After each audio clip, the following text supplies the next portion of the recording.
Alors, nous sommes à la cabane du maître de guerre, ici.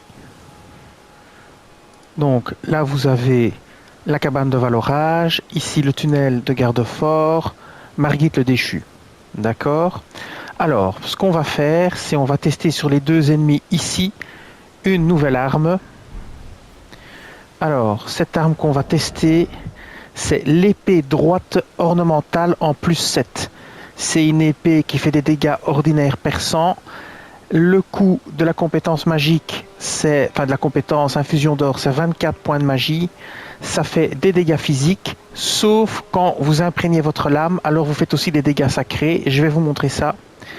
Donc, les bonus d'attributs en +7 sont force D, dextérité C. Les attributs requis sont 10 force et 14 dextérité. Alors, son effet spécial, c'est l'infusion d'or. Vous croisez les deux épées pour les imprégner d'une essence divine. Durant cet effet, vos attaques puissantes se transforment en enchaînement d'attaques ambidextres. Alors, je vais vous montrer. Premièrement, donc, l'attaque normale, l'attaque puissante. Ok. Maintenant, on va imprégner. Voilà. Et maintenant, quand vous faites des attaques puissantes, ça fait des attaques comme ça. Voilà.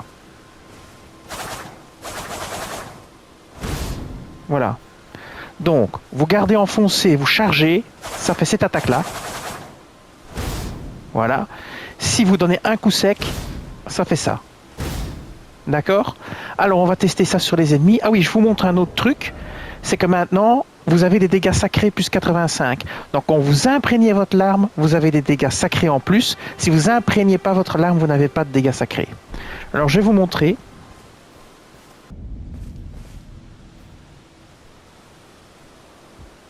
Alors, on y va. On va faire l'attaque chargée. On va la faire par derrière pour qu'il ne nous voit pas arriver.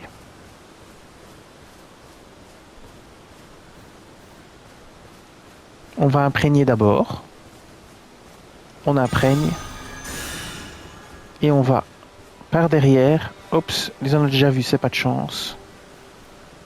Donc ça va être plus compliqué de charger l'attaque. Voilà, il a repris son chemin. Et on va charger notre attaque. Comme ceci. Vous voyez, c'est dévastateur. Alors maintenant, on va utiliser l'attaque simple chargée comme ceci. Donc là, on va plutôt bloquer. Donc on va utiliser... On charge, on le vise, on va le laisser attaquer. Et on va contre-attaquer. Bon, évidemment, il n'a pas voulu faire l'attaque. Mais je vais vous la montrer. On va retourner.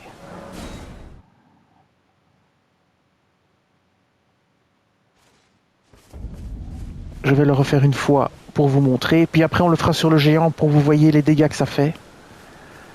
Donc on va le refaire encore une fois. Ici, on va utiliser l'attaque ambidextre non chargée. Et vous allez voir, ça va le tuer en un coup normalement. Voilà, on y est. Et bim. Voilà, vous voyez? Ça, c'est l'attaque. On fait un bond en avant et bim! C'est une attaque quand même assez rapide. Hein. Il faut juste le bon timing et ça marche bien. Maintenant, on va aller tuer le géant. Et je vais vous montrer l'attaque chargée par derrière sur le géant pour que vous ayez une idée des dégâts.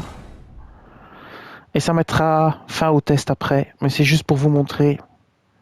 Donc nous sommes à la cellule isolée. Hein. Donc c'est juste avant Godric le greffé. Et c'est ici qu'il y a le pauvre géant que je martyrise constamment. Alors, on va arriver par derrière. On va charger notre arme. Et on va faire l'attaque chargée pour voir les dégâts que ça fait. Vous voyez, je charge. Je me remets. Et ici, je vais faire mon attaque chargée.